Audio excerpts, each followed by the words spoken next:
Well, it's officially 6:30, and we're going to start our evening program. It's our college planning evening program, and we are excited to have four wonderful presenters. We have a representative from RIT who I'll introduce shortly, and also from Mohawk Valley Community College. And we also have someone here tonight to talk about the University at Buffalo, one of the four-year university centers in our SUNY system. And then finally, we get to wrap it up hearing about some great information about financial aid. And before I get started, I just want to take just a minute to do a quick shout out to our high school counselors. I'm Karen Murphy. I'm one of the high school counselors. We have Candace Galarno is here with us tonight. We have Ashley Kaplan, and we have Ryan Nolan and Lynn Baumgartner, and then finally Amy Knapp. So that consists of our counseling staff here at the high school.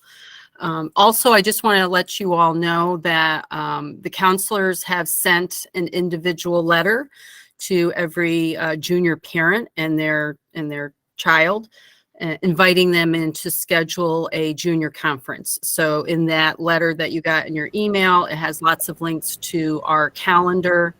And so you can go ahead and schedule that. If something doesn't work out or you're having trouble, please don't hesitate to reach out to your school counselor, either by email or give us a call. We're happy to help you out. So that's a really important meeting, and it kind of ties into what basically we're hearing tonight. Did I miss anything, Candace? Okay.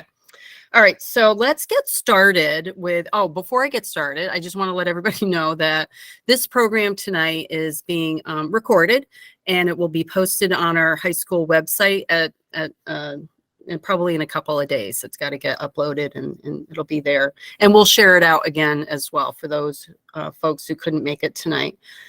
So I'm going to introduce our first presenter. So we have Christina Martin. She's the Assistant Director of Undergraduate Admissions at Rochester Institute of Technology, RIT for short. We have a fair amount of students from Guilderland over the years who, just do well with RIT. We have past grads who've got lots of great success stories and just some wonderful programs. But I'm going to pause and stop talking so we can turn it over to Christina. So the floor is yours, Christina. Awesome. Thank you. I'm just going to pull up my slide deck here.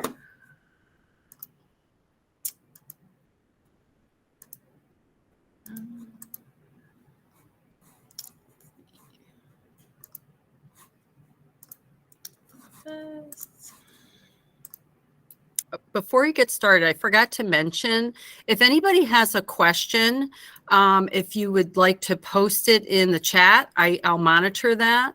And then we can answer either, questions along the way, or maybe we can leave the last 5 minutes of Christina's presentation to answer them then. So. Perfect. Yeah, sounds great. So welcome, everyone. My name is Christina Martin. I'm one of the assistant directors here at RIT. So this is just a little picture of our campus. The QR code there in the corner, if you would like to scan that to receive more information, please feel free to do that. I'm sure this will be posted later too, so you can do it at a later time. But that just allows your child to get more information about RIT.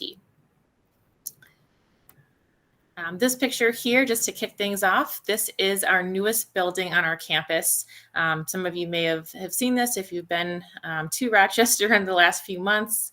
This building's the Shed. It's a brand new makerspace facility, multi-use. It has a lot of really cool lab spaces, building spaces, also a lot of things for performance arts. So it's got a little bit of everything in it. It's a 4-story building. So it's very large, but our students really have enjoyed it since it opened back in August. So if you're ever on campus, you'll definitely see this. It's all glass, so it kind of stands out amongst all the brick that we have in the rest of our campus. Hey, Christina. Yes. So the slide that we can see, it's that first slide that you have on. Are you able to go to that next? I'm guessing you're talking about the next slide with the building? Yes. Okay. Can you guys not see that? It's not on the screen quite yet. Oh, okay.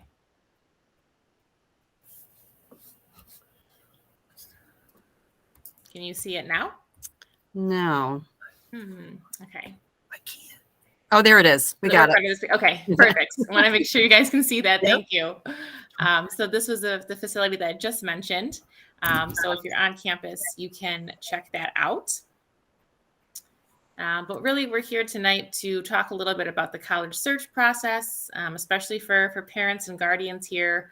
We know that you might all be kind of in different spots, whether you have an older child who's already gone through this process, or this is your first child looking at colleges. So just a couple things to keep in mind here. This will probably be an overwhelming time for you. We know that most of your kids are probably juniors, progressing into senior year later in 2024. But also keeping in mind that, your child is likely to change their mind about programs that they might be interested in. They might change their mind about how far away from home they'd like to be. This is all very natural, very normal things. It can be sometimes frustrating, I'm sure, as a parent, but hopefully just kind of be as flexible as possible.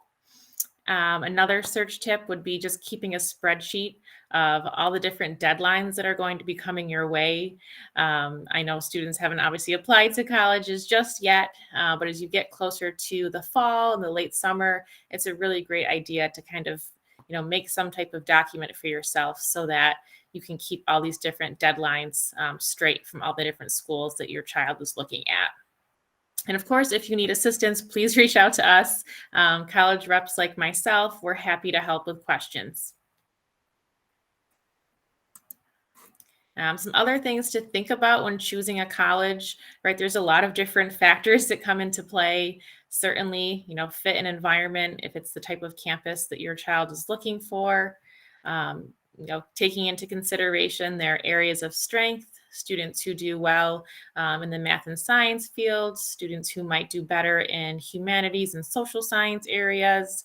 Those are certainly things that are important once students want to choose, which program they're looking at. Distance from home, that's a big one, especially as of late, how far away students feel comfortable being from their hometown. The location of the school. So for RIT, we're in the suburbs of Rochester. We're not in downtown Rochester, but we are very close. Public and private options there. I know we've got some of our public school colleagues on the call as well.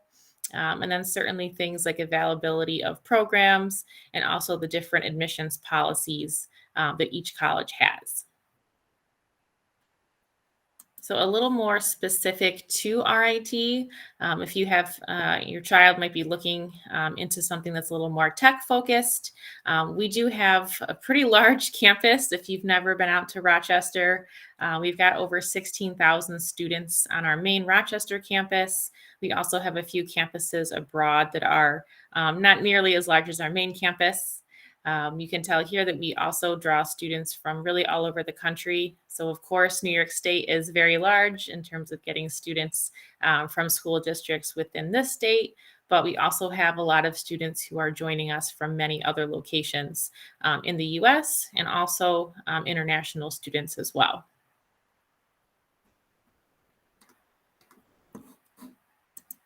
Another question we always get is kind of what's going on at RIT. So I'm not going to spend a ton of time going over this, but we certainly are focused on the future. There are a lot of things that we are really excited about that we have coming up. We have that new building that I mentioned earlier, the shed, that just opened in August. And we also have 2 ongoing construction projects to build a new research facility, as well as a performing arts theater. So there's always things happening on campus. There's always ways that we are looking to be even more innovative, more creative. And you'll find a lot of really cool things that are happening all across campus. And there's always news stories as well on our website if you want to keep up with the very latest happenings. So some admissions guidelines, these are, generally specific to RIT.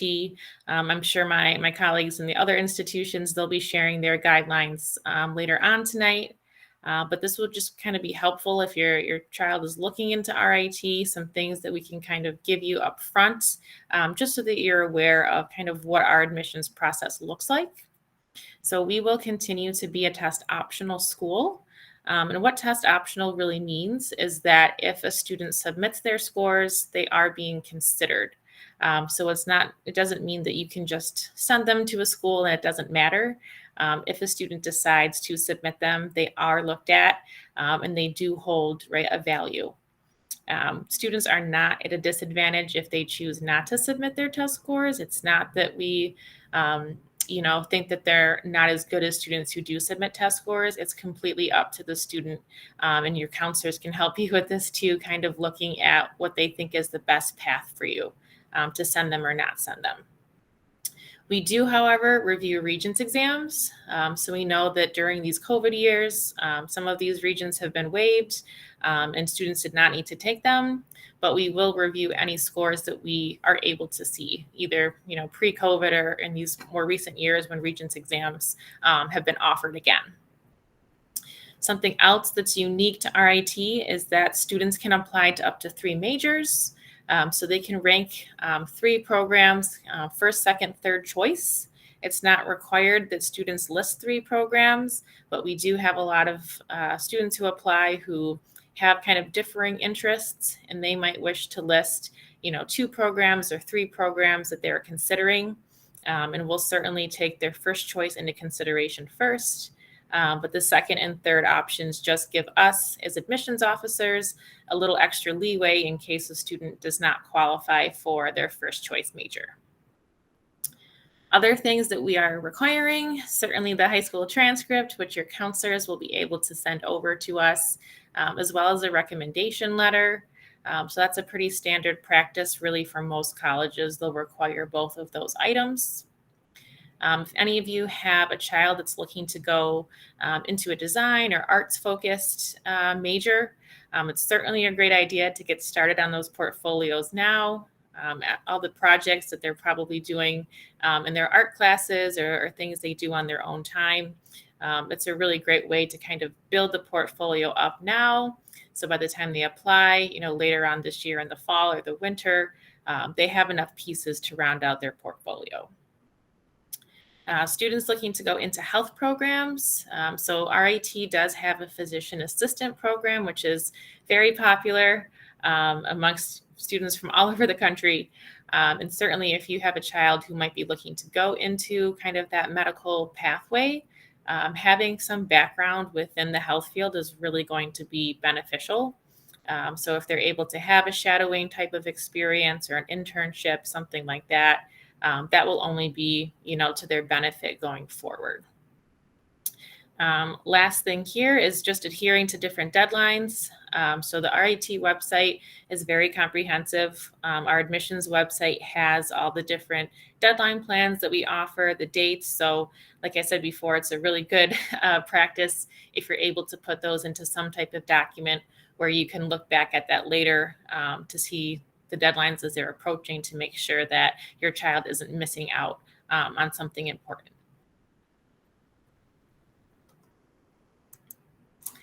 So some helpful suggestions, kind of pushing a bit further from the guidelines, but just suggestions that we kind of think are helpful to know. For students pursuing STEM majors, so if you have a child looking at, math fields, computing, engineering, those types of topics, it's a really great idea to have a very strong foundation in STEM. So taking classes like chemistry, physics, pre-calc, certainly calculus, if that's something that they're able to fit into their schedule as a senior. Having that strong foundation will really, pay some dividends going forward.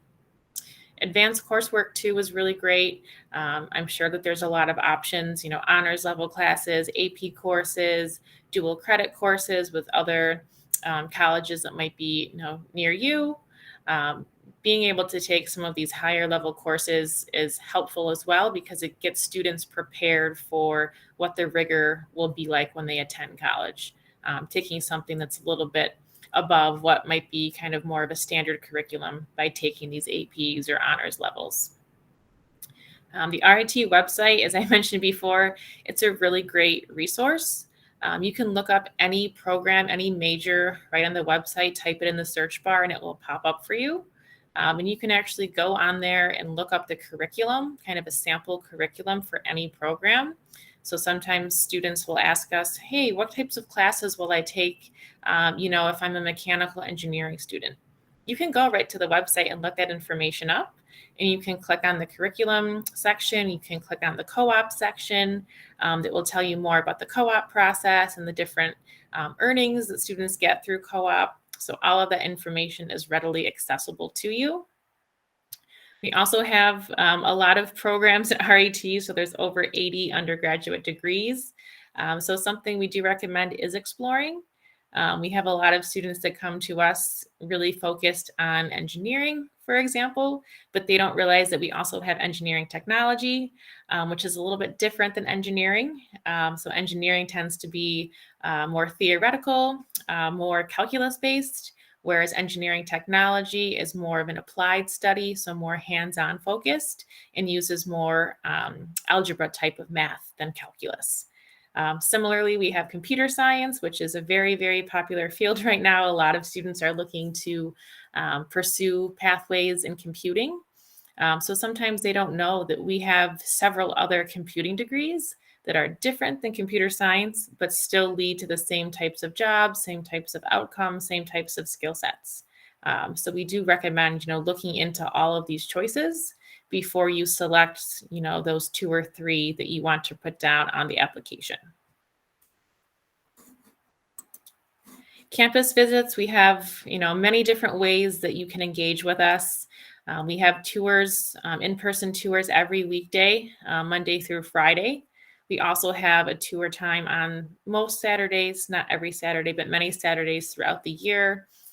Information sessions as well. So especially for juniors, if you're planning trips, over the next few months here and into the summer to visit different campuses, make sure you sign up for an information session, because that will really give you the broad scope of everything from programs that are offered, campus life activities, the financial aid process, the admissions process. It will cover all of those topics.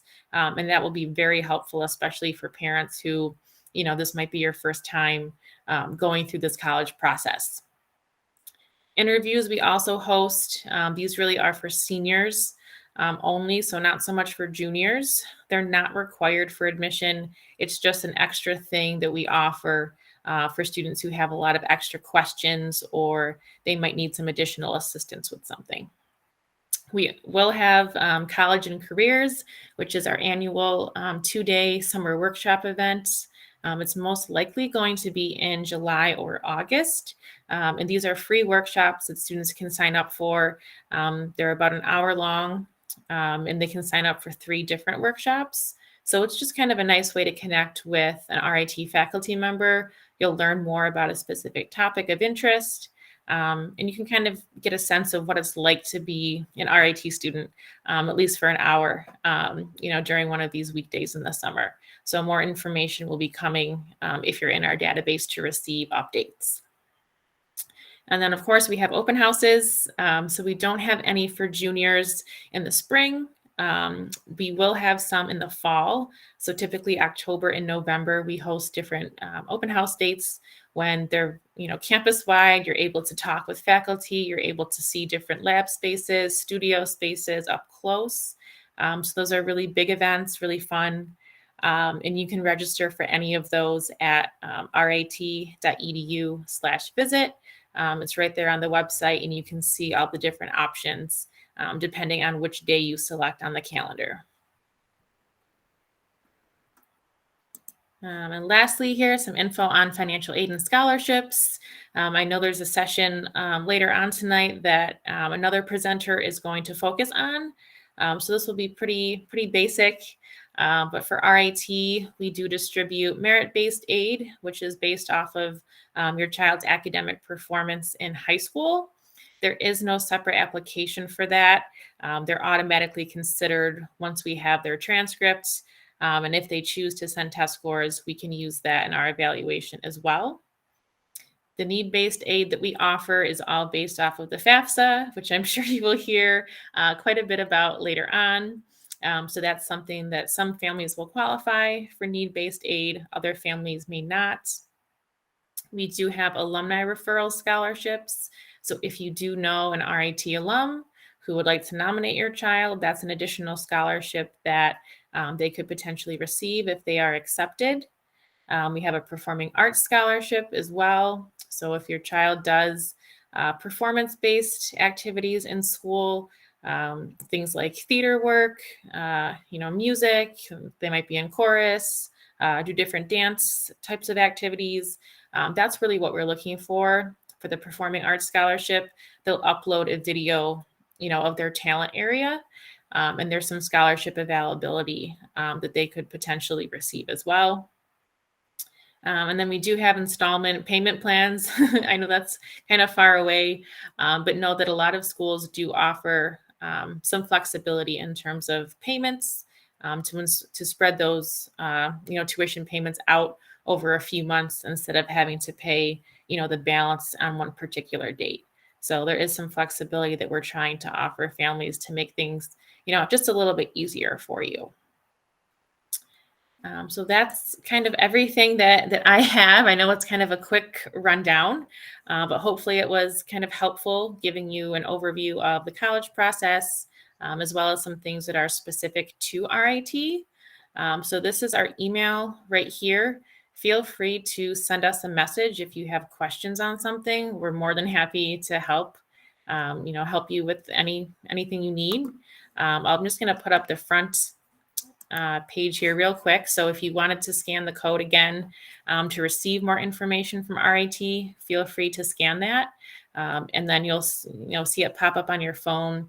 There's a form that you can fill out with your child's information, and they'll be able to receive, more emails from us regarding different events we have coming up, and fun things that might be coming your way. Thank you. We do have a parent who's raised their hand. Are you able to unmute and ask your question, or did you want to type it into the chat? No, just a short question. Oh, Can you perfect. give the email address again for our questions, please? Yes, I will put it right here in the chat. Okay, great. I actually have a quick question, Christina. Yeah. Is it sometimes students kind of struggle with picking a major, and I know RIT, you mentioned that you can pick up to 3, which is wonderful. Some students kind of have a hard time, they're undecided, and sometimes there's that pressure. I've got to choose something. And then, we do find that some students will choose a major that's quite competitive in terms of the admissions process. Yeah. And so, that can be a little tricky too. Can you speak to that quickly a little bit about maybe undecided versus choosing a major? Yeah, definitely. So one thing I would say, and every school is going to be, a little bit different. RIT no longer has a university-wide undeclared program. Okay. We previously did a few years ago. But what we've done now is some of the colleges within RIT have their own exploration program. Okay. So for example, if you're interested in a computing field, but you're not quite sure which computing major is best, you can start in computer engineering and be able to kind of get a sense of all the different programs that exist within that college. So you'll find those options. You can apply to those programs on the application as well. Okay, thank you. That's very helpful. Quickly, were there any other questions that our parents or students have for Christina before we move on to the next presenter?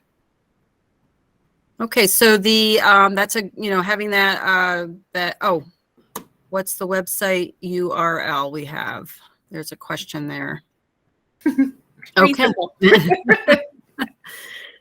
No. And just for folks to know, we do use the Naviance program, and so creating a spreadsheet or whatever is great. Which certainly if that's somebody's comfort level, that's fine. Naviance actually has a section where you can say colleges I'm thinking about and kind of list that information there. But we'll be sharing that with parents and students when we get together in our junior conferences. Well, thank you. We really appreciate your time, and we're so thankful. So hopefully folks and students can reach out to Christina and RIT, with more questions if they happen to have them. Yeah, absolutely. All right. All right. Have a great night. You too. All right. Take care. Okay. So I'm hoping our next presenter, Marie Joyce from Mohawk Valley Community College. Is Marie there? Hopefully. Let me see my email. Oh, okay. So, all right, she might be a minute. Karen, yep, Maria is there. She just said, yep. Oh, okay. I'm sorry. I was just looking at my email. There you go. Okay. So she's coming on shortly, Dan, or? Karen, she put in the chat that she's having technical difficulties. Oh, okay. Okay. But she's here. So She's here. All right. So we've all been there with technical. yep, we've all been there with virtual technical difficulty. We know how that we've lived there. So, all right. So there is a PowerPoint that I have, and let's see. Oh, there it is. Maria, I don't know if you can hear us, but sometimes if you go out and come back in, that can help. I don't know if you've tried that. All right, Ashley, I'm forwarding you the PowerPoint because Ashley is our technical wizard here in the counseling center. Yeah, and Karen, this is Dan Iano, Director of Admissions over at Mohawk Valley. And Marie's going to cover for her because I wasn't sure I was going to be able to make it due to a family, Right? Yeah. a child, if you will. Yes. And I just happened to pop in for a second because I knew she was having the difficulties. So Okay, I'm just well- getting a message from her, but we can start, and then if she gets on, we can definitely go for that. I don't want to hold you guys up. any Okay. longer. No, you're fine. So your Dan Iano is Director of Admissions, Mohawk Valley Community College. So just a quick intro. We are very blessed to have local community colleges that we lean on a lot here in our area. Hudson Valley, very many people are very familiar with SUNY Schenectady, but really just not that far down the road, is an awesome community college, Mohawk Valley Community College. And so I'll let you take it away because we have a number of students over the years who have gone to Mohawk Valley Community College, done well, moved on to other things, either other colleges or careers. Absolutely, and I'm going to see. Am I able to present, or because I know we sent you guys the PowerPoint, but I'm just kind of looking to see if I should upload it here. Yeah, are you able to share your screen? Don't know if I'm able to. Okay. Do you guys happen to have it? Because I'm trying to share it, and it's not letting me go let's right see. away. Gotta love the virtual world. You think we'd all Yep. be used to it by now? No, I hear you. Okay, not that. Let's see. And I apologize, and I will run through as quickly as I can to keep you guys on track. Okay, let me see if I can. Mrs. Murphy, Mrs. Kaplan isn't able to download. Yeah, I'm seeing if I Wait, can Dan, share. we're getting presenting. Oh, nice. We're getting something. Is this We're getting allowing me to ourselves- present now? It should, so I'm trying to see. It's got me presenting, but I don't know where my PowerPoint went. So bear with me for a second. Again, I apologize. That's okay. Stop. Let me see if I can.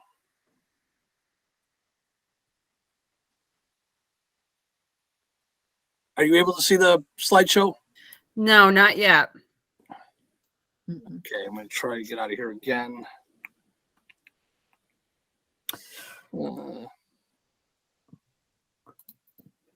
Don't know where it just went. Now it just disappeared on me. We can also, if we need to, email out the slideshow too. Yeah. So You were sharing, saying that I'm sharing, but it's not letting me show it. So I don't know why. This is being recorded. Where is my PowerPoint? Well, I guess, like I said, I want to start in it. Like I said, if Marie ends up getting in, I guess we can share, but unless you guys have the opportunity to show it on your end, and then I can just kind of go next. Yeah, Page. I am. It's not letting me share it either. So unfortunately. Go figure, right? Yep. Yep. Let's I'm see. sorry about this. No, that's okay. Stuff happens. Let me see. I'm gonna try one more thing that I have on my end. Somebody in the chat mentioned you have to share entire screen. I don't know if that helps at all. So I'm going to present now. Well, we'll be able to see your screen. So I'm Yep. gonna- If you see an entire screen option. I'm going to see your screen. We're going to allow it.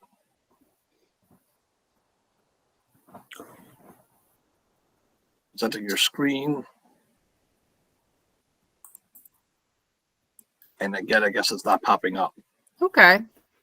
Well, we can always post your It also mentioned to PowerPoint. share the switch to presentation, Dan. Did you see an option to switch to the presentation? I see stop presenting, stop presenting.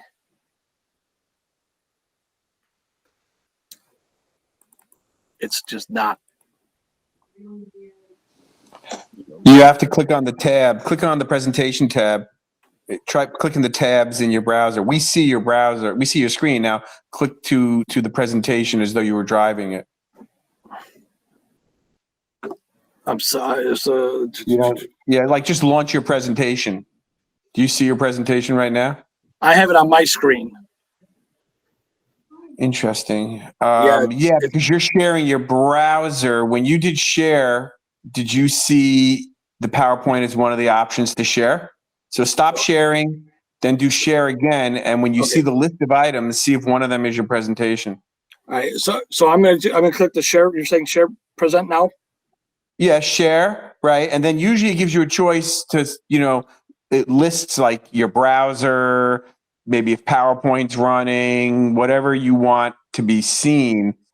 I think you shared your browser, which we saw, but you weren't sharing your actual Yeah, I'm saying PowerPoint. it's showing the entire screen. Is that what you're saying? Yeah, entire screen is, if you're showing entire screen, then that would be good. Then just click on your presentation. I thought you were just sharing the browser. It looks like you're sharing. See, we see your, I can't, there you go. There we There go. it is. There it is. Yay. Okay. All right. Eventually We're we in figure it out. business. Eventually we work it out, right? Yeah, You we got got it. Thank Okay. you. So again, apologize for that. That's No, on my that's end. and I- fine. okay, so again, we're here just to talk a little bit about Mohawk Valley Community College, but really to talk about community colleges as a whole. Just give you an opportunity. We are located in Utica. We're actually New York State's first community college. We were the first to have on-campus housing. So we've actually been going all over the state, but there are about 20 community colleges now within the SUNY system out of the 30 that do have on-campus housing. So as Karen was mentioning earlier, you have some phenomenal local community colleges, both at Hudson Valley, Schenectady, Fort Montgomery is not that far as well. But there are opportunities of community colleges throughout the state based on programs, based on athletics, based on a number of factors. Sometimes students want to get away, but stay close enough to home. So there are opportunities between the community colleges. So as I go through this presentation, it's really about community colleges, but obviously I know about Mohawk Valley. I've been here for 25 years. I'm a former student as well. So this place has a big part of my heart as well, but I just want to share what opportunities community colleges do offer as well. So we're going to kind of just go through the full screen here. So I'm going to do the slideshow from the beginning.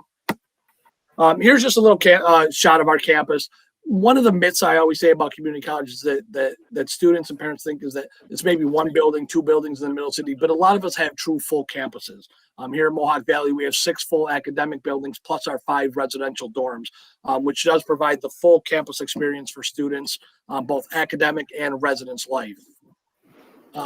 So kind of starting your journey at a community college, I see this as MVCC, but some of the highlights that we always talk when referring to community colleges is our affordable tuition. You know, we at Mohawk Valley are one of the probably the 5th lowest tuition in all of SUNY. Our tuition is about $5,100 a year this year. And community colleges are a little bit different than the state op SUNY system, and we are part of the SUNY system.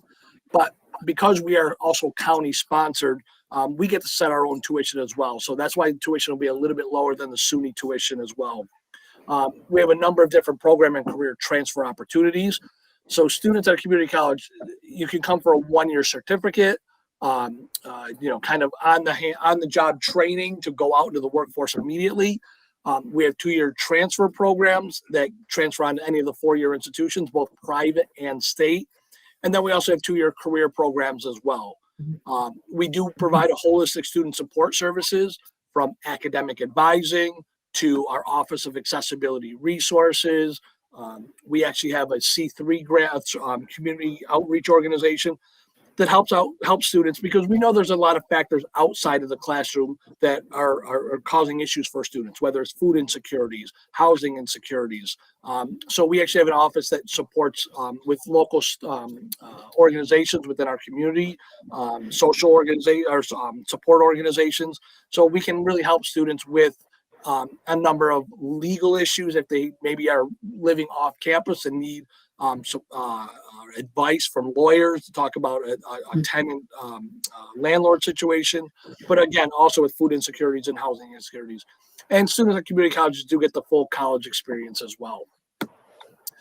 So a little bit about Mohawk Valley. I mean, we have about 5,500 students, so it is a good sized campus, yet our average class size is about 18 to 20 students per class. So students get to know their faculty get to know their students. So you have that interaction with faculty, but you also get a academic advisor, a student support advisor, who helps students from the point of acceptance all the way through graduation. We offer on-campus we offer scholarships as well beyond the normal what you get through the FAFSA, but we have institutional scholarships available as well, online learning.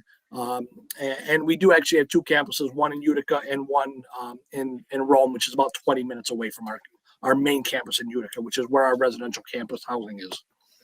One of the things we always say, students have that opportunity to change their majors. The first 2 years of any 4-year program are typically core gen ed classes, allowing students to kind of explore different opportunities, different careers. More than 60% of students change their majors at least once. The average is that students actually change their major up to 3 times before graduating, whether it is at the 2-year or 4-year level. Talk about variety of academic programs. You know, we at the community colleges offer a wide range of programs. Here in Mohawk Valley, we have about 90 different academic programs, and we have 6 different academic schools. The School of Art, which is our typically graphic design, illustration, photography, theater, video production. Our School of Business and Hospitality. So we talk about our business analytics program, business administration, but we also have a culinary arts program as well. We also have a sports management program as part of our business and hospitality school. Our School of Health Sciences. A lot of community colleges have those 2-year programs. So we have a 2-year registered nursing program, respiratory care, radiologic technology, surgical technology programs, based to get students into the workforce. Kind of a unique feature we have here in Mohawk Valley is we actually have a human cadaver lab right on campus where students can actually dissect the human cadaver in their first semester as a part of their anatomy and physiology program. So students do get that true hands-on experience going through our healthcare programs. Our School of Humanities, this is again a program where a lot of our students will transfer on to 4-year institutions coming out of there. So interested in maybe sociology, psychology courses like that, and transfer on to the 4-year institution. We have our Public and Human Services School, which is more of our education-based programs, but also our criminal justice, cybersecurity program. They all fall into our Public and Human Services program. And then our STEM programs, science, technology, engineering, and math. So whether it is an engineering science program to transfer onto those 4-year institutions, I know you just heard from RIT. We have a great pathway program with RIT. But we also have a lot of our hands-on trade programs such as welding, carpentry, and masonry. And we actually have our remotely piloted aircraft program for students that want to learn how to build, program, and fly drones. So that just gives you a wide range, to show a wide range of the academic programs we offer at MVCC. Again, 90 programs. talked about it a little bit as I was going through, whether you're looking at seeking employment or to transfer, hands-on type programs, knowledgeable instructors. A lot of our instructors are those that worked in the field prior to coming to work with us here. So they have that real life experience in the field before they come and actually work with our students. We talked about that holistic support before. So we have the academic planning and transfer advisement. Unofficial tagline, a lot of community colleges: start here, get there. Where that there is really up to the student, but we're here to support them through our student success advisors, our student support advisors. 170 plus transfer agreements. That is one thing we work with our four-year institutions quite often. Are those pathway programs. We actually offer 2 transfer fairs each year, one in the fall, one in the spring, where we invite somewhere up to 50 four-year institutions on campus to work with our students to help them with that transfer process. We also have a career development center that helps students with major and career exploration. They also work on resume and interview training, cover letter assistance, job searching, networking, really preparing our students to try to get those jobs after 2 years as well. We do connect with our alumni. We have over 40,000 alumni that we are connected to. So again, with internships, applied learning, we really try to work with our alumni to bring them on campus to support students. Each of our academic schools does a career type event where we bring in transfer institutions as well as career and employers to try to transition our students on after graduation. So that also leads into our career panel and fairs as well. Again, just some of the things that we offer at the community colleges. We have that residential campus experience, a lot of cultural events on campus, typically 40 to 50 events each semester, where it's everything from musicians, magicians, to workshops and everything in between, all free to our students, because we do want to provide social events after they're out of the classroom to provide that holistic support and holistic event and residential life. We have a Learning Commons, which is free tutoring for all of our students. That's also where our Office of Accessibility Resources is located in our Learning Commons. So any students who have any kind of accommodations that are needed, 504 plans, IEPs, we will work with our students and really work with those plans to make sure students are getting the support that they need to be successful in the classroom. 40 different clubs and activities, some professional, some social organizations. And we also have about 17, we actually have 17 sports teams for both men and women. So a lot of our community colleges across the state have a number of very successful athletic programs. Kind of here in Mohawk Valley, just to use us as an example, our men's soccer team qualified for nationals this year, as did our women's team, went down to North Carolina. Our men lost in the national championship game, unfortunately. Our women's soccer team ended up 3rd in the country. But again, very competitive, and it allows exposure to our students, our student athletes, so that what I often say, and I'm a former coach as well. I was the former assistant men's soccer coach for the college. And when we would talk to students, it's one of the advantages maybe at coming to a 2-year school is the exposure that students get in their first 2 years of actually being able to play. We only have students for 2 years, so we put the best athletes on the field. And what we've realized is a lot of our students find success on the field. They can show that they're successful in the classroom. So when they are being recruited by the 4-year institutions, they're looking and say, okay, we see that you can play that sport, but you'll also have done it in the classroom. So they do recruit. So we had a student last year graduated from us from our men's basketball program who ended up with the Division I scholarship to Florida International. One of our women's soccer players had a Division I scholarship to Stony Brook University.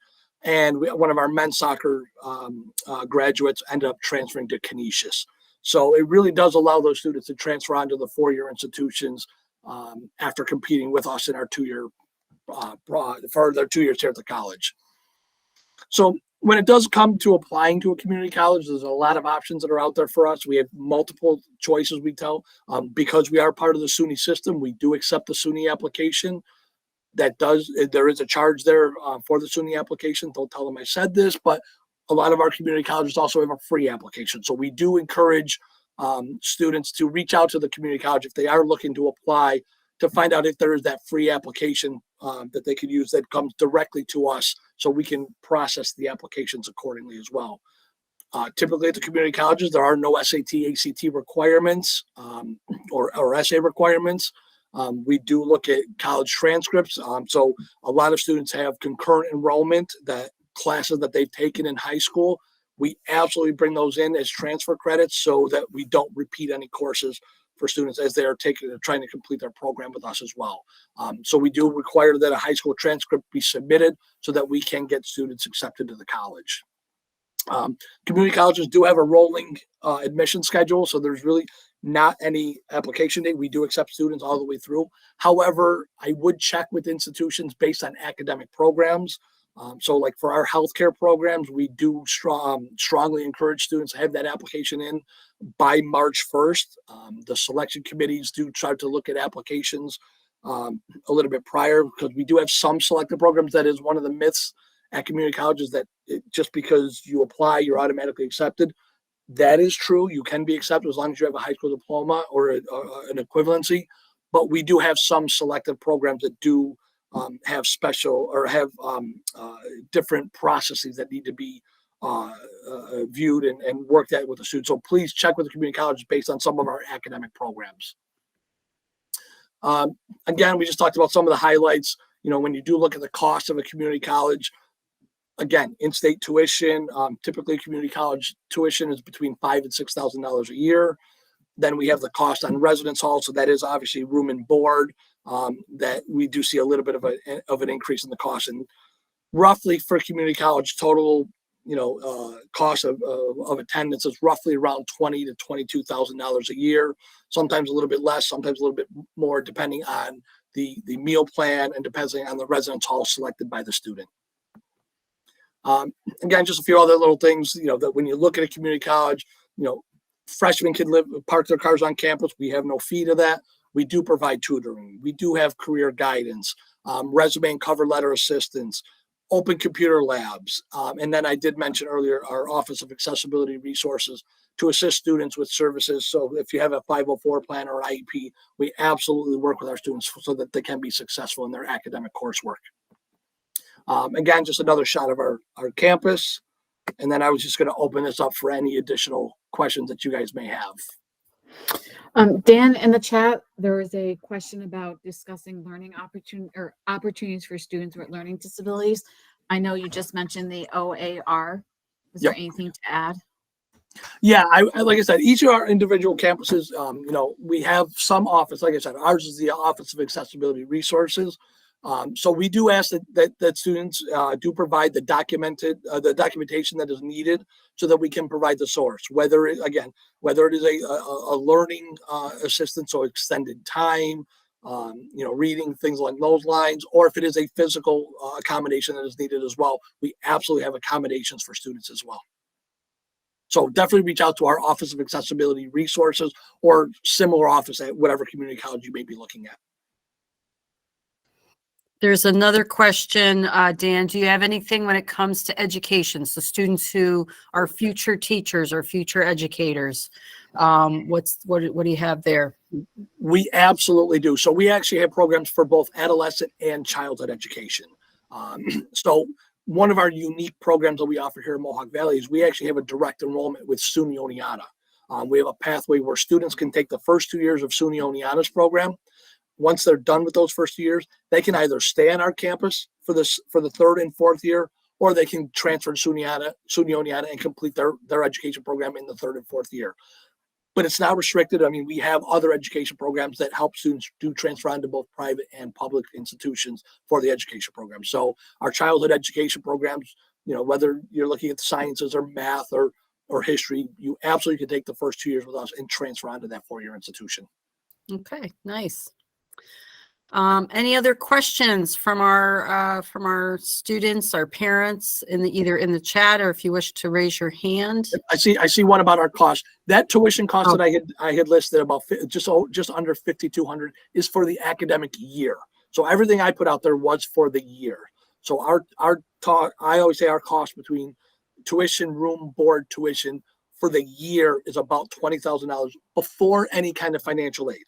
So that is just initial cost. If you do receive TAP, tuition assistance program, that is I think roughly about $5,700 a year for TAP.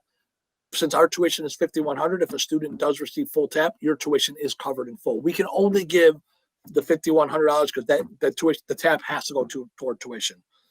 Then we can get into Pell. Pell is a little bit over $7,000 a year, about $7,300 for the year. That can be applied toward room and board, fees, supplies, and everything else. So if a student is a full aid recipient in TAP and Pell, you're looking at close to $12,000, almost $13,000 of that total $20,000 cost.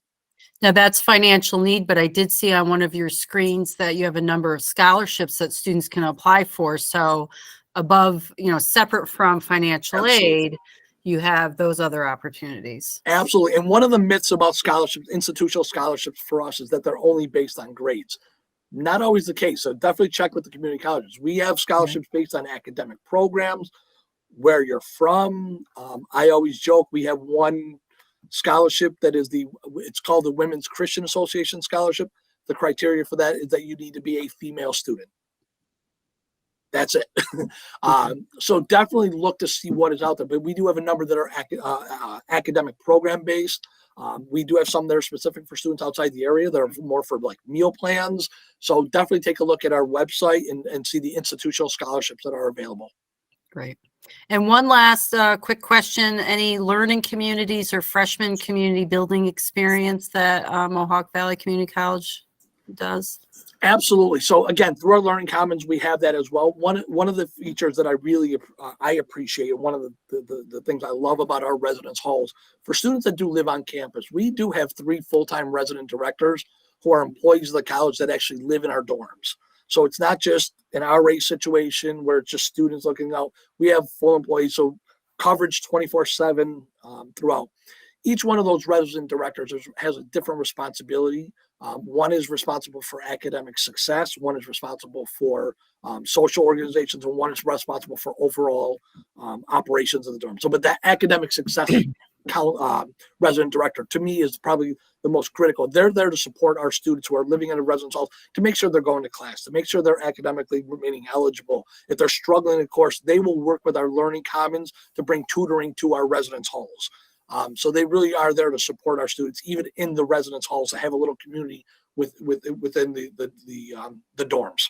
Great. And I see that, Marie, thank you for adding those links in the chat. You've got the scholarship link, you've got the tuition and fees link there, accessibility resources, all of that academic, those links, so parents and students can use that and kind of investigate further. So thank you very much. I appreciate it. Thank you for your Yeah, patience. And same thing, if you need to visit or would like to visit us, Yeah. nvcc.edu, that we have a virtual tour, but we also do individual visits as well. We know that the February break is coming up, so we'll be doing visits all that week. So President's Day and throughout. But just reach out to our office. We do individual visits anytime. We can absolutely make those visits accommodating to you, to families, to students. Set up visits with academic centers, coaches, tour our dorms. We really make our visits personalized to the needs of the student. We have a raised hand. Do you have a quick question there? I have a parent who raised their hand. Or if you put your mic on, or if you wish to write it in the chat.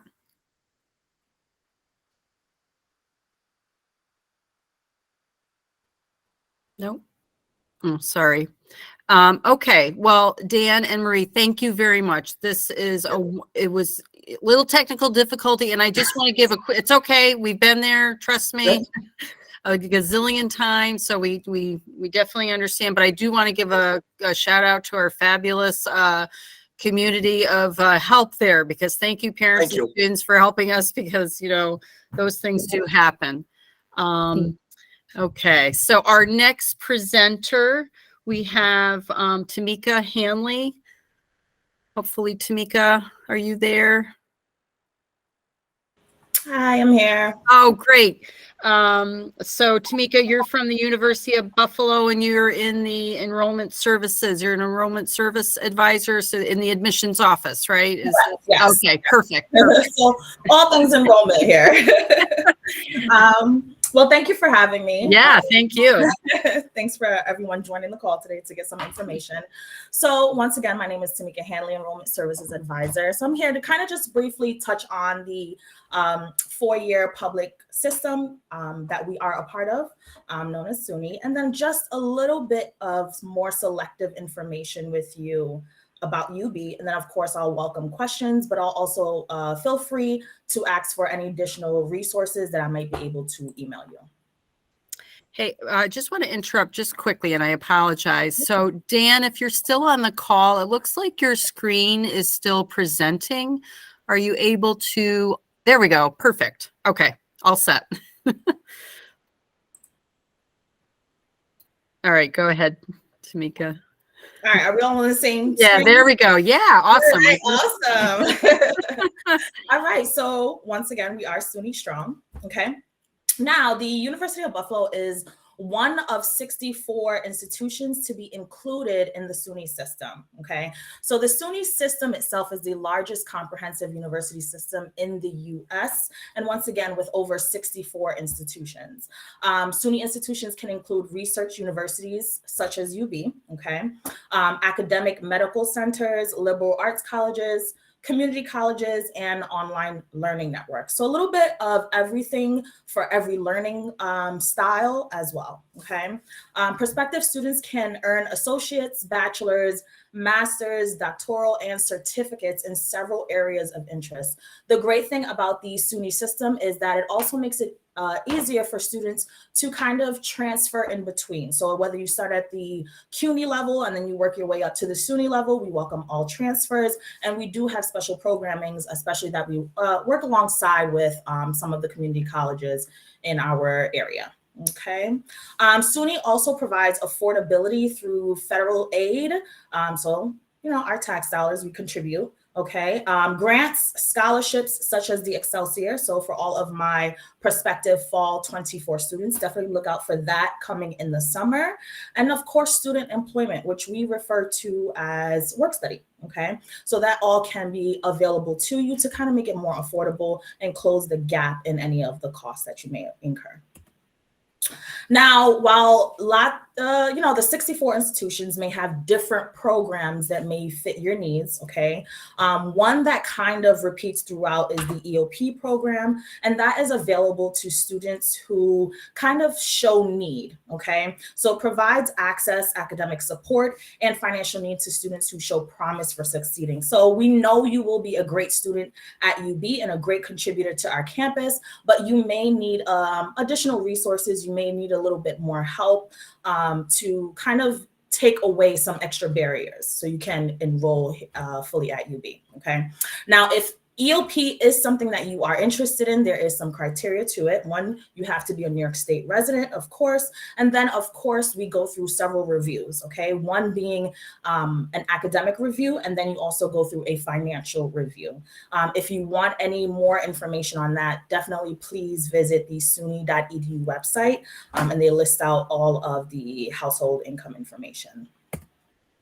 Now, as it pertains to the University at Buffalo, we are a flagship university. So what that means is when SUNY is looking to kind of point out their best and their brightest, they do point to UB. So great for us. We are a top 40 public university. There is about maybe 1,500 colleges and universities all across the US. So very great for us to be in that top 40, hoping to move to top 25 pretty soon, okay? We are number 25 in hosting international students. We have over 104 countries represented on our campus. So we are proud of our diverse student body, okay? And of course, we are one of 71 institutions to be a part of the AAU. If you are not familiar, this is an invite-only organization recognizing top colleges and universities leading the way in research and innovation, which we are currently doing here at UB. The good thing is a lot of professors want to teach at AAU schools because they can too continue their prospective research. And because we are a Research One institution, our students work alongside them very closely. Now, just to get into some of the things that we offer, okay, once again, we are a Research One institution, so it's almost expected for all of our students, okay? So that means whether you are interested in studies, you want to work in a lab, those are available to you, okay? We do not limit our students when they can start research, so if you want to do it in your first semester freshman year, you are free to do so, okay? Now, we also bring those resources to you, just like many of our other public universities. We have an experiential learning portal. This portal will allow students to view any available opportunities, whether in internships, co-ops, they're just looking for maybe some part-time work or some paid studies, they can actually access that to find it as well, okay? Now, a couple of different things going on, but one, study abroad. We offer over 1,000 countries on our study abroad program. If a student wants to go to a country that's not on the list provided, they can tag team with any other SUNY school. So that is the great thing about working alongside or being one of 64 institutions, because it provides at ease for some additional opportunities for our students, okay? We at the university also provide micro-credentials and digital badges. This is an opportunity for students to add different studies or different interests to their program of choice. For example, maybe you are a student interested in psychology, you want to go in child psychology one day, you can do a micro-credential in child advocacy studies, okay? So it adds a little something further, but also makes you a competitive student as well. Digital badges are something that you can do alongside with a distinguished faculty member where you're working on a project. And from that project, you can add it to your online profile, such as LinkedIn. And if I was an employer looking for my next intern or for my entry-level position, I can hover over that badge and see all the hours and the work that you put into this project with this distinguished faculty member. So really great things going on there too. One of my favorite resources is probably the Career Design Center, like many other schools have. But this is where you will be able to go to kind of get that resume help, go over interviews, find work, okay? Maybe you're shy in front of a camera. We actually have a studio where we record interviews for our students. And this way they can replay it for themselves and kind of get those tips and tricks they need to land an interview confidently. If you are currently an honors student, then definitely look into University Honors College, okay? University Honors College is great for our higher achieving students because it also opens up the door to top dollar scholarships such as the presidential, okay? That's almost like a $15,000 award right there. These students get to choose their classes first before anybody on campus. They get an extra academic advisor to make sure the classes you need are ready and available to you. And they get first dibs at pretty much anything, right? You can also choose to live with other university honors students, but once again, that's optional, okay? So having or knowing that you have special dorming with additional resources in those dorms are very special for our honors students. Now, upon applying, you can be invited into any one of our learning and living communities, okay? After reviewing your application, an advisor like myself may recommend you for ACE, okay? Maybe you tried to apply to EOP, but unfortunately, you didn't meet the financial requirements. We can say, hey, this student can still maximize or use the additional academic support, and so therefore, your admission would be through ACE for the University at Buffalo. Okay, and a lot of these other programs definitely can be found on our website if you need more information. Just like EOP, we also have a summer bridge program for students not a part of EOP, but we believe that they can also use some experience on a college campus before the semester even starts. Now, you can use any of these 3 applications to apply to the University at Buffalo. They newly added the Coalition for College, okay? The Common app you can definitely use, and of course, the SUNY application. Now, we do not have a preference as to which application you can use, okay? However, the Common app does allow some students, especially if you're a nursing major or nursing interest, to list a second major for review. So make sure you definitely utilize that in the future if you are applying for fall or in the future, okay? Now, for an application to be considered complete and final, that means we have your high school transcript on file and your completed application, okay? We are a test optional school currently. So that means SAT and ACT scores are totally optional and up to you whether or not you want us to view those scores, okay? So our letters of recommendation, are they advised? Absolutely. I advise you to at least submit one, but you are welcome to submit at least 3. I think I'm getting some feedback. I'm not sure if it's me. Maybe if I have my microphone silenced, maybe if others can silence just to limit the feedback. Sorry about that. Oh yeah, no problem. And if you're going through the application process and you do get an email that we are requesting additional information, I usually tell students, do not be alarmed, okay? Sometimes they get a little nervous seeing that they have already submitted documents and now we're asking them for more grades, okay? We are interested in you as a student, but we might need a little bit more information based on what we did see on your academic transcript or even on your application, okay? We can also ask for personal statements, okay? Nothing long, doesn't have to be, but sometimes we may have a question about a class or a grade that we see, okay? So none of these are to be alarmed, but it's good because we are still interested in you as an applicant. Now, to make yourself a competitive applicant, especially for a top 40 school, okay, top public 40 school, one, of course, maintain a good GPA, but that's not the only thing that matters, okay? If your school offers any AP, IB, honors, advanced high honors coursework and you are able to take them, definitely do. We do receive a school report, so we know what is offered at your school and you will not be penalized, of course, if you're not taking them, okay? Participate in any extracurricular activities. So whether that is clubs, maybe you're in a sport, you know, you're a part of a faith-based organization, you work after school, you have a part-time job, maybe even take care of siblings. Okay, to me, that is a part-time job and that's definitely an extracurricular. So definitely list that in your application, okay? Make sure you are keeping everyone involved in your plans. Yes, things may change. As you get more information, I'm here to help you, but so is your village, okay? And then if you do want to take the SAT or ACT, then definitely consider preparing for them. We use those scores as an addition to try to help you enroll. So we don't want to use it against you. We want it to use it to help you, okay? So the top 50% of our students incoming scored an SAT score of a 1220 or higher, okay? So obviously we have enrollments on either end. So everything matters in our holistic review process, okay? A lot of schools, and especially within the SUNY system, have adopted this.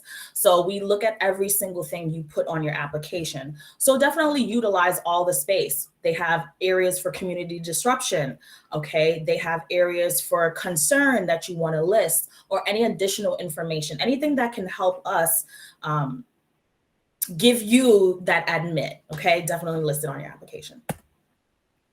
Now, if you have any questions, you want to know about any other resources at all, feel free to take down this information here. We also schedule one-on-one appointments with advisors just like myself. If you have already applied and you need more information, or maybe you just want some more information about the school, definitely utilize the information here. Now, if UB is on your list, we do have some upcoming events starting. We are actually hosting some financial aid programming, what to expect, how to apply. So if you are interested, definitely scan the QR code and give us a visit. And I think I saved enough time. Any questions? Any questions in the chat that you wish to add, or even a raising of a hand? And I was recently visiting University of Buffalo, and even though the weather wasn't that great, we can't control the weather, but it was really a wonderful visit. I was very impressed with the amount of glass in the building. So you felt like this very indoor outdoor feel for a lot of, for a lot of the spaces, not everywhere, of course, but, for some of those common spaces that students, hang out in. So that was, it was very nice. We definitely try to make it a comfortable campus. Yep. For all. Yeah. Oh, go ahead. What will be the tuition? So tuition runs our students a little over $11,000, okay? There is no requirement to dorm on our campus. So if you just wanted to do tuition, that's great. If you wanted to find housing outside of our campus, that's great too, okay? Dorming differs depending on what you want. So that's why I kind of didn't go over those, but those are gonna be on our website, our campus living website as well, okay? So all in all, if you want an expected number, I'll say our students for a full academic year, so that's fall and spring, come up to maybe $28,000. That's tuition, that's fees, that's estimating maybe, you need to replace some personal items, a computer happens, something emergency wise goes on, right? The average student who graduates from UB graduates with, let's say, an estimated $20,000 in loans. So that's an average of $5,000 an academic year. Obviously, there's so many different ways to close that gap, as we discussed. So yes, that's kind of how our tuition is structured. Okay. All right. Thank you. Yeah, that was really wonderful. All right. Well, we really appreciate you holding on. So, sometimes these, programs, we do our best to stick to the timeline. So, Tamika, thank you very, very much. And we encourage, parents and students to log in, send those questions to that, the website or the QR code, scan it, and then follow up. And the visiting, it's not a bad drive. I just recently did it. It's really not bad. And, it was a nice trip out. It was a wonderful visit. And I think that just speaks volumes to all colleges. You just got to get out there and visit, because then you don't really know what a place looks like until you're actually physically there. So absolutely. And I always say, the only way to experience a school is to see it for yourself. Yeah. So I'm going to tell you all the great things, but I want you to know that for yourself. And there's just so many resources that a large university like ours offer that is just, you can't go through all of it in 15 minutes. So I definitely invite anyone to visit the school. I'm going to provide my email. If you have a question, definitely let me know, and I'm here to help. Okay. Oh, thank you very much. And have a great night. All right. night. Have a wonderful night. Bye. Yep. Okay. So, I'm hoping Steve Dwyer is online. He's our financial aid person in our community. He's the assistant vice president for financial aid at the College of St. Rose. Steve, are you online? I am online. Can you hear me? Oh, yes, I can. Wonderful. Oh, there you are. So we lean on Steve a lot. Gilderland, reaches out to Steve frequently because he is able to make sense of the financial aid information that we'll all eventually go through, as parents and guardians and students. So I'm going to hand it over to you so you can help us learn how we can afford college. Thank you. Can you see my screen? I can, yes. Okay, great. So thanks for joining us tonight. I'm just going to talk briefly about financial aid. Again, if you have any questions, comments, concerns, please let me know. Can you see it now, or did it just go away? It just went away. Okay. Yep. Can you see it again? Sorry about that. There it is. No, you're good. Right there. So, really, Christina, Dan, and Tamika just talked about really the first step in the financial aid process is actually applying and getting admitted to a college, because we, the financial aid office, cannot send you out a financial aid decision until you've been admitted. So get admitted, visit, know where you want to go, apply, and get admitted, and then we can send you a financial aid decision. The first step in the process is filing for what we call the free application for federal student aid, called the FAFSA form. For you juniors, you'll be filling out the 2526 FAFSA form. It will be available actually not that far down the road, October 1st of 2024. You can do a paper FAFSA, but about 99% of FAFSAs are done electronically at fafsa.gov. When it gets closer, you'll need to create an FSA user ID and password for both the student and the parent.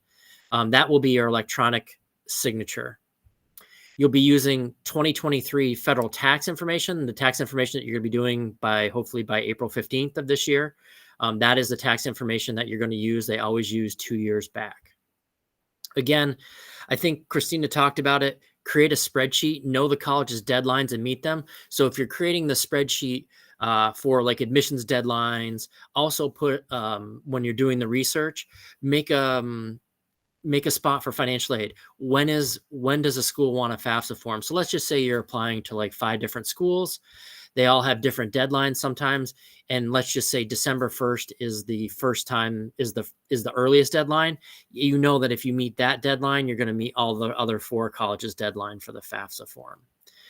Again, too, the FAFSA form should take you probably about 45 minutes to complete the first time.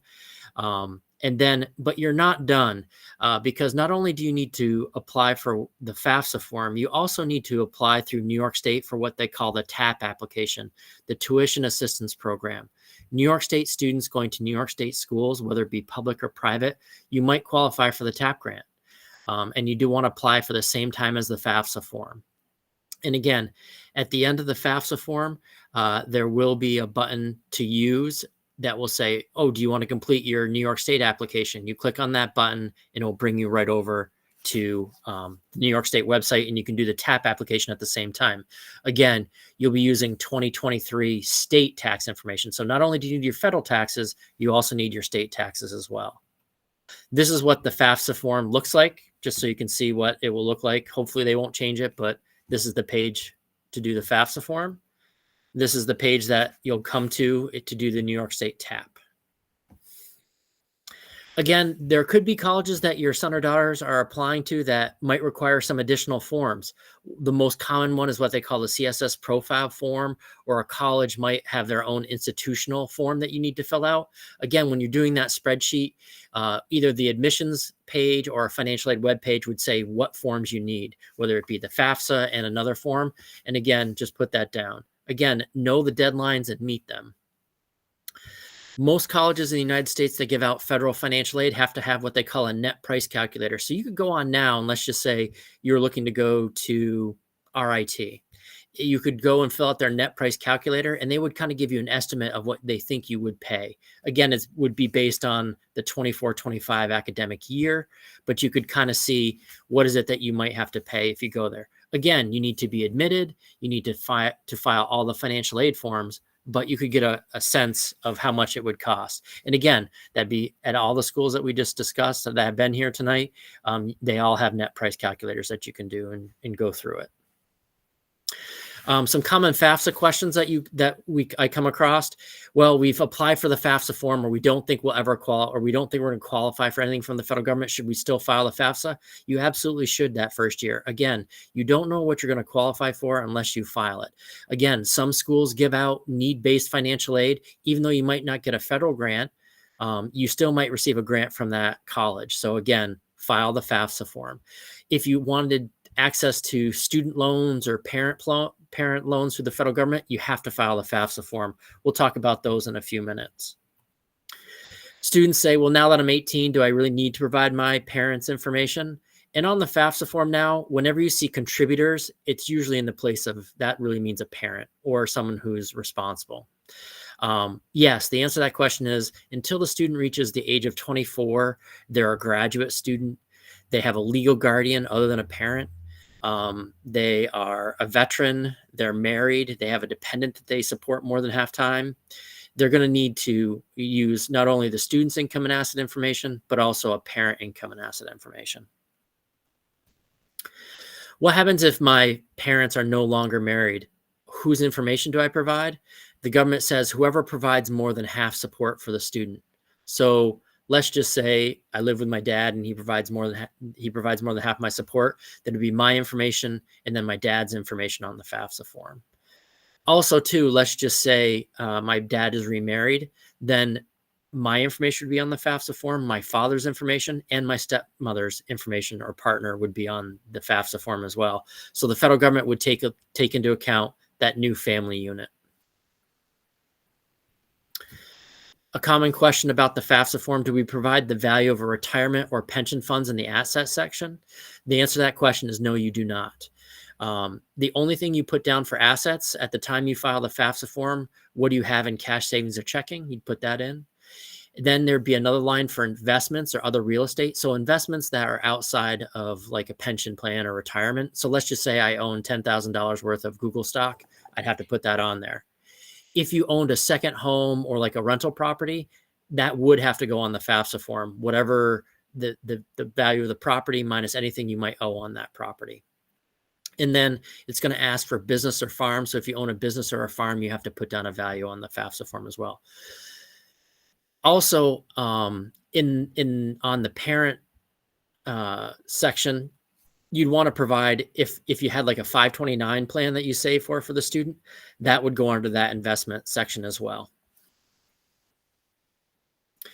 After you file the FAFSA form, you get what's called a student aid report. Again, keep it, look at it to make sure you haven't made any mistakes. Don't worry if you did make a mistake. It takes about 2 to 3 days to process a FAFSA form. You just go back into the FAFSA form and make the correction. You don't need to send anything to the colleges. You can list up to 20 colleges on the FAFSA form. Each college has its own college code. So as long as you put our college code on it, we will get that information from the federal government. And again, make sure that you apply for New York State TAP. Even if you don't click on the link right after the FAFSA form, you can go to their website and complete it as well. Sometimes the federal government selects people for what they call the verification process. They send about 30% of all FAFSA forms to go through this process. Doesn't mean you did anything wrong in the FAFSA form, but what it means is you're going to have to send some additional information into the school to verify the accuracy of that FAFSA form. Again, if you don't know what to do, just contact us in the financial aid office and we can help you through it. Every school has what we call direct costs and indirect costs. Direct costs would be tuition and fees, books and supplies, and then if you live on campus or even off campus, room and meals. Then indirect costs, such as personal expenses, transportation to get to and from the colleges. And again, every school has a different cost of what we call a cost of attendance. A community college is going to be less than a private school, but still, and a SUNY might be more expensive than, the community college. So once you've been accepted and you filed the FAFSA form and any other application, financial aid application that a college may require, you're going to receive a financial aid package, award letter. Many different colleges may call it different things.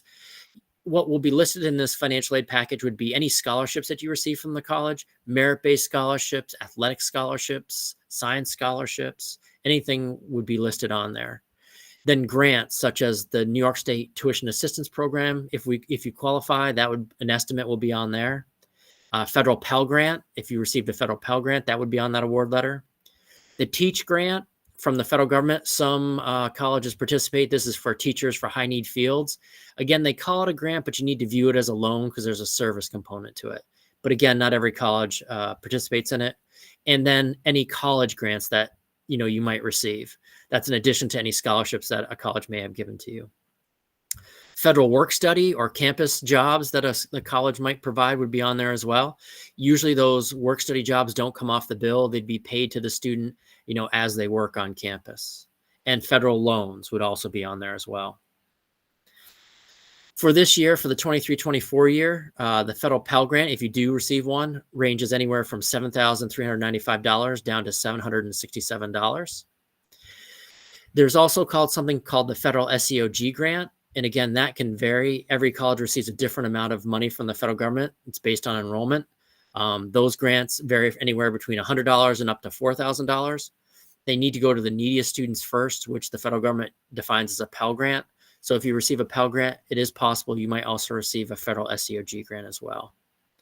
And again, the federal Teach Grant, if you did qualify, it'd be $3,772 for full-time study for the academic year. Again, you have to view it. It is a loan. You're saying that you're going to work in a high-need field and a high-need school for 4 years out of the first 8 you've been after graduation. If you receive a New York State TAP grant, those range anywhere from $5,665 down to $500. And again, Like Dan did mention at Mohawk, if you received their grant, the TAP only goes for tuition. So if the tuition you're going to, let's say at Mohawk, was only $5,100, then and you qualified for the highest TAP, your TAP would only be $5,100. And again, with these questions, always contact us in the financial aid office. We're always here to help and answer any question that you might have about grants or scholarships or anything that's on that award package. You know, if you're unsure if something's, you need to work for it, or if it's a loan or a grant, or what you need to do to keep those grants, please just contact us in the financial aid office.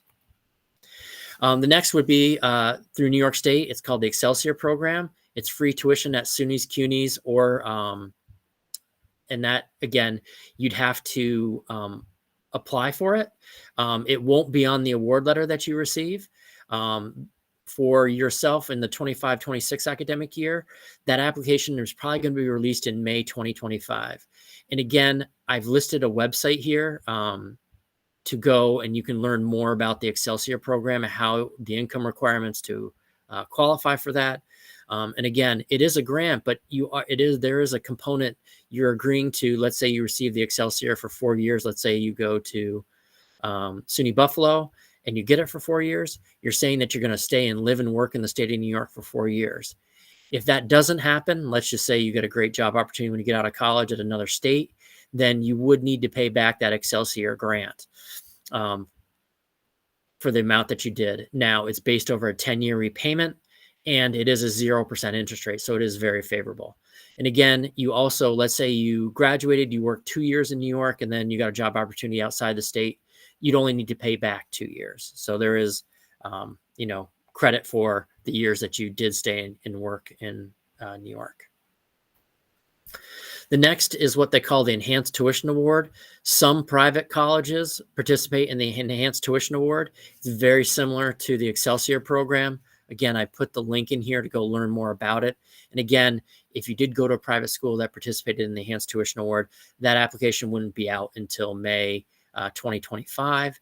And again, it would not be on that award letter because we can't, until someone applies for it and agrees to it, we don't know that you actually want it. And again, by filing the FAFSA form, a first-year student could borrow up to $5,500 through the Federal Direct Loan Program. Again, the maximum subsidized loan you could get is $3,500, meaning subsidized means the government pays the interest while you're in school. That means you have to have at least financial need of $3,500. If you got the full $3,500, the other $2,000 would be what we call the federal unsubsidized program.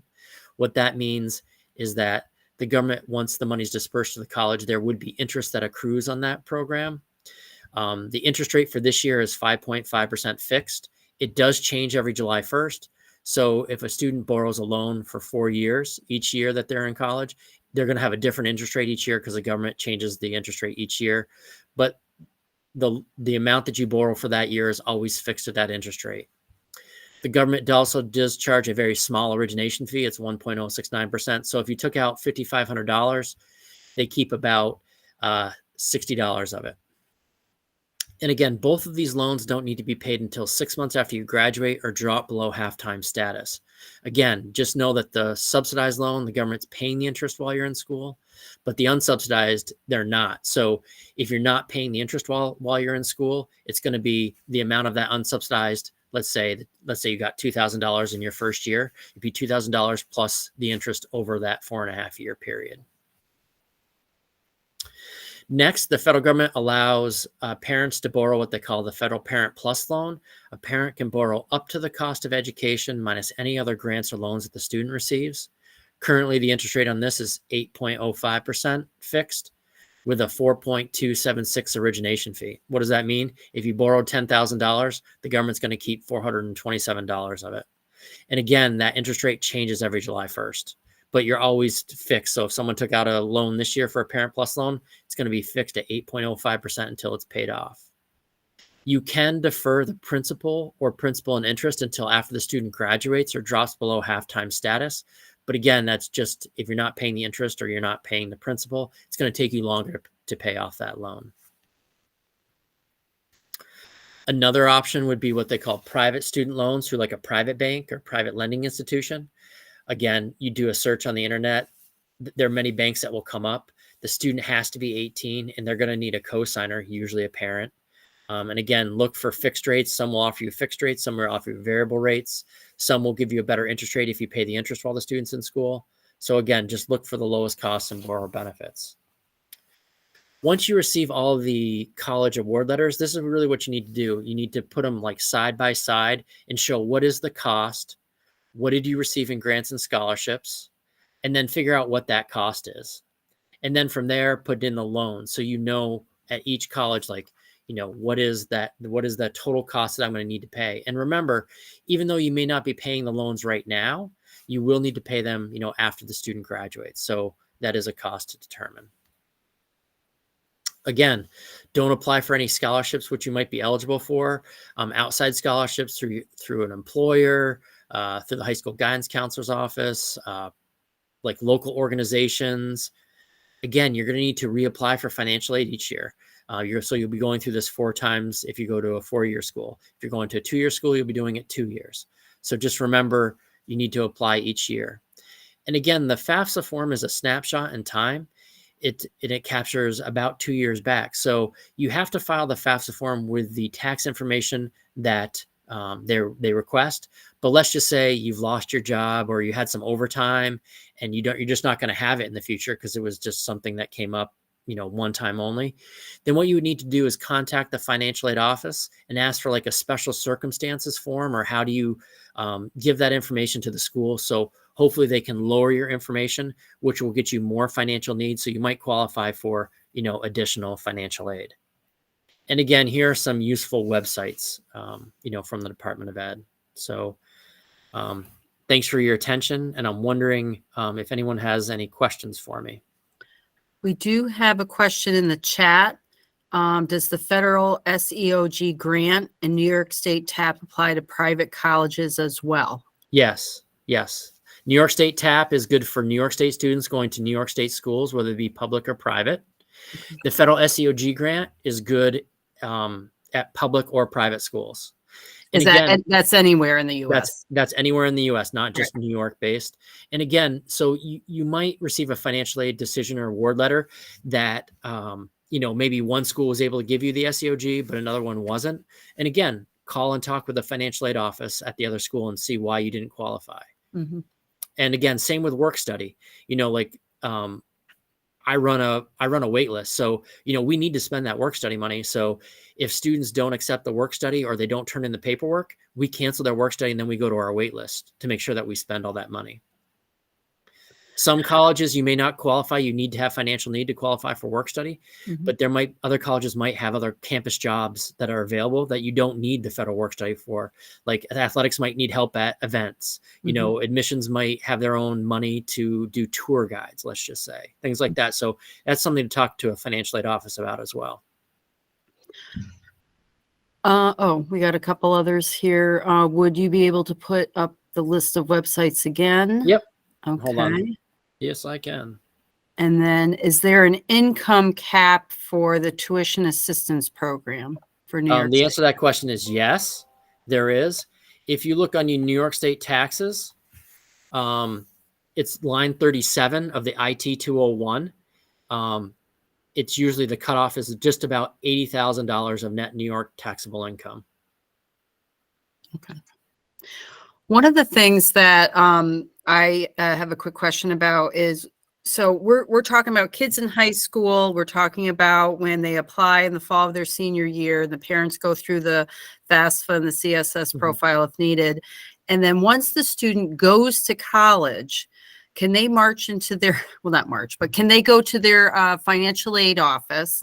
Let's say they have their first semester grades, or maybe after the first year, I don't, you know, and then find out, all right, what are the eligible scholarships that the college has that they could potentially apply for, that for students, you know, for current college students? Is that something that students can do? Yeah, you definitely can. Again, it all depends on the policies of the college. So some colleges may just say, well, the financial aid decision that you received in the beginning is what it is. Is what it is. Okay.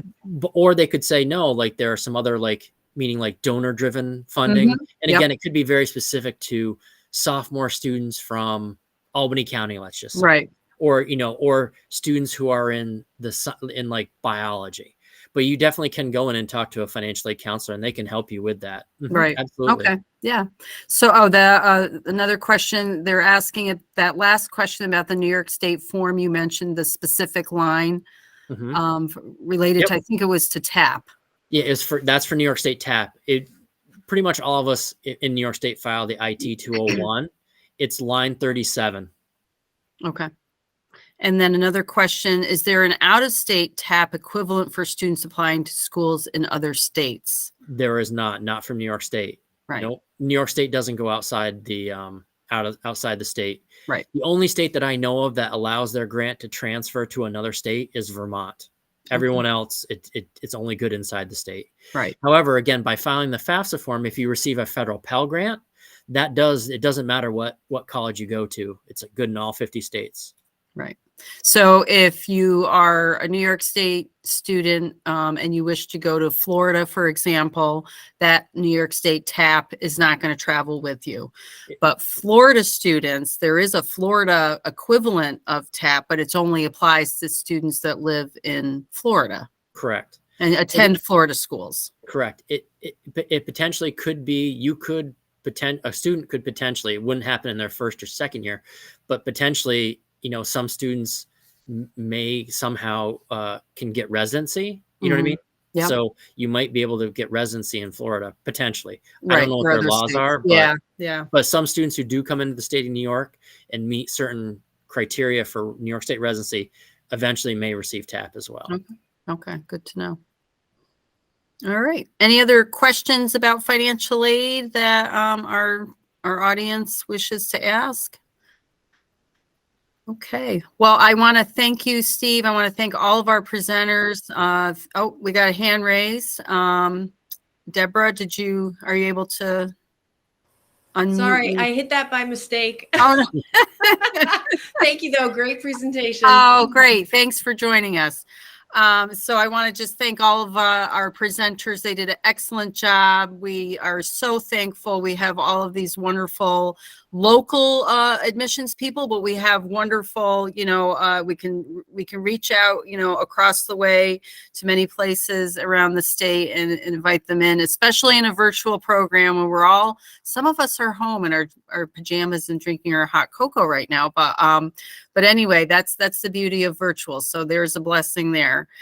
We are going to post this recorded presentation on our website. We'll send it out via email to parents and students. And again, if ever you have any questions, please, reach out to your child's school counselor, and we're going to meet with you and do these junior conferences, in the next couple of actually probably like the next month or so. So have a great night, everybody. And, we'll chat soon. Take Thanks, care. everyone. Thank Thanks, you. Steve. Thanks, Steve.